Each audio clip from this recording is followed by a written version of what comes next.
সম্মানিত দিনী ভাই বোন, বলছিলাম বিচারের মাঠে মানুষের পাপ নেকি ওজন হবে। যারা হিন্দু তাদের পাপ নেকি ওজন হবে না, কেননা তাদের নেকি নেই। যারা ইহুদি তাদের পাপ নেকি ওজন হবে না, কেননা তাদের নেকি নেই। যারা খ্রিস্টান তাদের পাপ নেকি ওজন হবে না, কেননা তাদের নেকি নেই। যারা কাদিয়ানি তাদের পাপ নেকি ওজন হবে না, কেননা তাদের নেকি নেই। যারা শিয়া তাদের পাপ নেকি ওজন হবে না, কেন? তাদের নেকি নেই। যারা আকীদায় মাইর খেয়ে গেছে বিশ্বাসে, তাদের পাপ নেকি ওজন হবে না, কেননা তাদের নেকি নাই। পাপ নেকি থাকলে তো দাঁড়ি পাল্লা লাগবে। আল্লাহ তাআলা বলছেন, ফালা নকিমু লাহুম ইয়াউমাল কিয়ামাতি ওয়াজনা, আমি ওদের পাপ নেকি ওজন করব না। আমি আল্লাহ ওদের পাপ নেকি ওজন করব না। ওদের কপাল এবং মাথার সম্মুখ ভাগ আর পা ধরে জাহান্নামে নিক্ষেপ করা হবে, তাদের পাপ নেকি ওজন হবে না। সম্মানিত দিনী ভাই বোন, বিচারের মাঠে সবচেয়ে ভারী নেকি সদাচরণের নেকি। বিচারের মাঠে নেকির পাল্লায় সবচেয়ে ভারী নেকি ভালো চাল চলনের নেকি। আগে হাদিস দিয়ে কথাটা প্রমাণ করি। আবু দারদা রাদিয়াল্লাহু তাআলা আনহু বলেন, রাসূল সাল্লাল্লাহু আলাইহি সাল্লাম বলেছেন, ইন্না আসকালা শাইইন ইদাউ ফি মিজানিল মুমিনি ইয়াউমাল কিয়ামা খুলুকুন হাসান। মুমিন পুরুষ নারীর নেকির পাল্লায় সবচেয়ে যেটা ভারী নেকি রাখা হবে, মুমিন পুরুষ নারীর নেকির পাল্লায় সবচেয়ে যেটা ভারী নেকি রাখা হবে, সেটা ভালো চাল চলনের নেকি, ভালো স্বভাবের নেকি, সদাচরণের নেকি। শুনুন, ইবাদতের জগতে সবচেয়ে ব্যতিক্রম ইবাদত হলো সলাত, নামাজ। সলাত এমন একটি ইবাদত যার উপর নির্ভর করে অন্যান্য ইবাদত।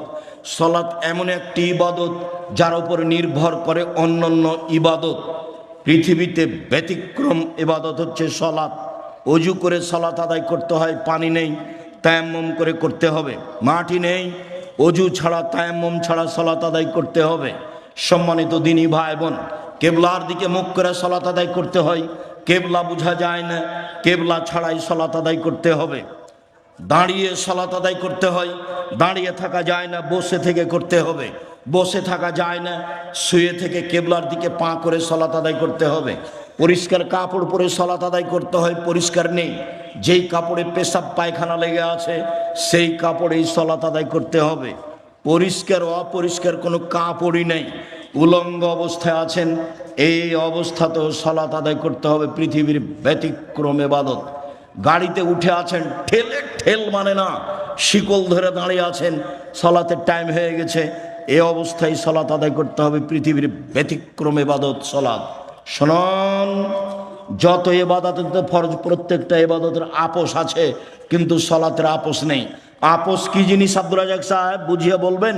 জি, এবছর হজ করতে চাচ্ছি, পারলাম না, সামনে বছর করব। ঠিক আছে, করেন। এই যে আপোষ।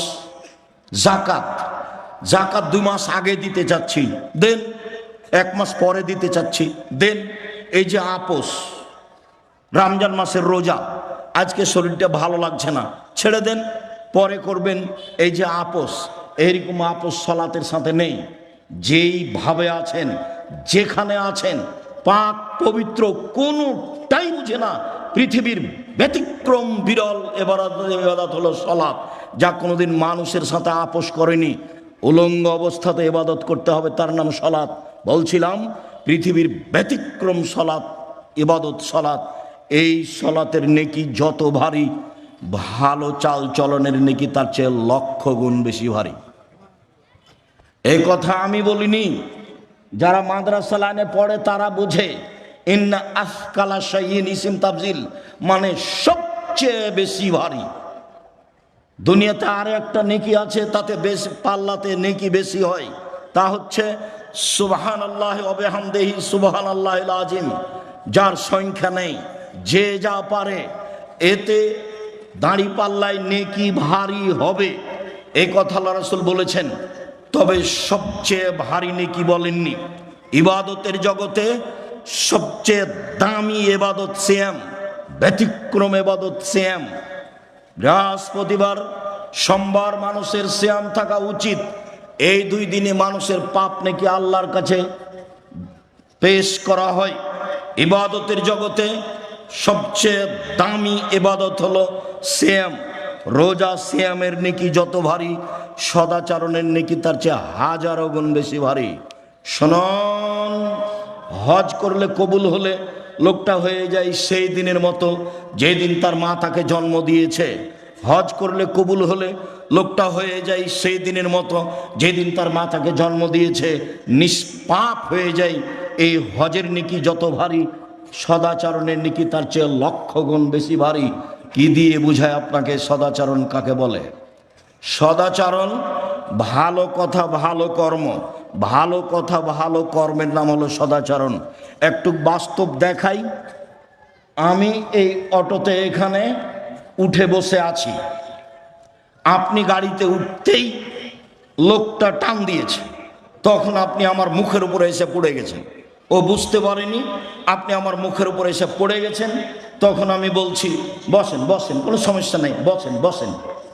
আর আরেকটা লোক অটোতে বসে আছে, আপনি গিয়ে অটোতে উঠেছেন, উঠতে বসতে না বসতে লোকটা টান দিয়েছে, তেমনি আপনি তার মুখের উপরে পড়ে গেছেন।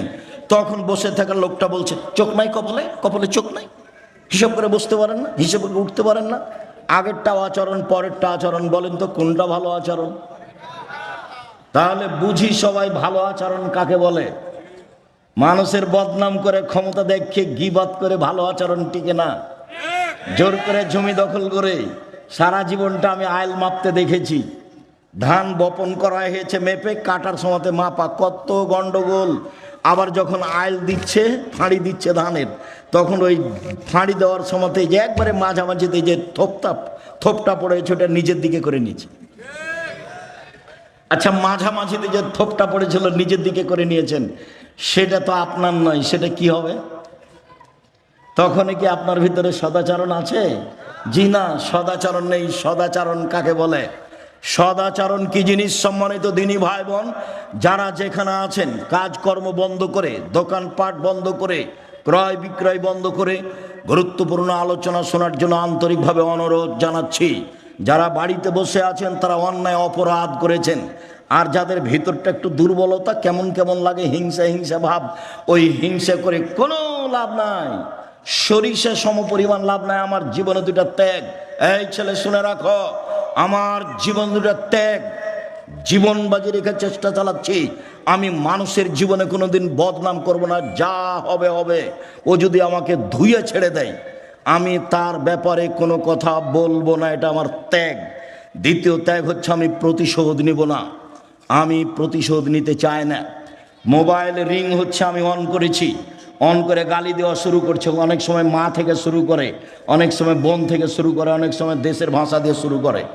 দিতে দিতে যখন থেমে যাই, তখন আমি আবার রিং দিয়ে বলি ভাইজান কোনো গালি বাকি ছিল মনে হয়, মোবাইলে মনে হয় টাকা শেষ হয়ে গেছে, যদি আরও কিছু থাকে গালি দিয়ে নেন। অথচ গালি আমার মা দিয়ে শুরু করেছে, আমি তার উত্তর দেওয়া প্রয়োজন মনে করিনি। ধুয়ে ছেড়ে দিলেও আপনার নামটা আমি মুখে নেব না, যা হবে হবে। জীবনে কোনোদিন প্রতিশোধ নেব না। সিলেট সোনাম ফেন্সিগঞ্জের ওসি আমাকে বলছে আব্দুর রাজ্জাক সাহেব সিগনেচার করেন না, মামলা আমি চালাবো, আপনার গাড়ি ভেঙে দেবে, গাড়িতে আঘাত করবে, মানে আমি ওসি, আমি আপনার মামলা চালাবো। আমি বলছি ওসি সাহেব, আমি মানুষের বিরুদ্ধে মামলা করি না, আমি মামলা করব না। আমি যদি মামলা করি তাহলে আমার মামলা ছোট হয়ে যাবে মানুষের। ও বিচার করতে পারে না? ওও তো বিচার করতে পারে, ও করুক। আমি তো তার ক্ষতি করিনি, সে গাড়িতে এসে আঘাত করবে কেন? আমার বাড়ি তার বাড়ির পাশে নয়। আমার জীবনে আমি কোনোদিন প্রতিশোধ নিই না কারো, আমার জীবনে আমি কোনোদিন কারো বারে মুখ খুলি না, খুলবো না, এটা আমার দৃঢ় প্রতিজ্ঞা। ও যদি আমাকে ধুয়ে ছেড়ে দেয়, তবে আপনাকে আমি বলছি, আপনি আমার দিনী ভাই, আপনি আমার দিনী বোন, আপনি ভুল পথে আছেন, এটা আমার চূড়ান্ত ভিতরে কাজ করে।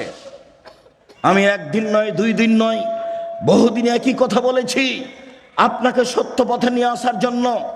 আমার গ্রামের আবু ভাই মারা গেছেন, আমার মুখের উপরে বলছে আজকে যে ও তাফসির করলো না, এই তাফসির তোরা জানিস না? বলে কি তাফসির করলো?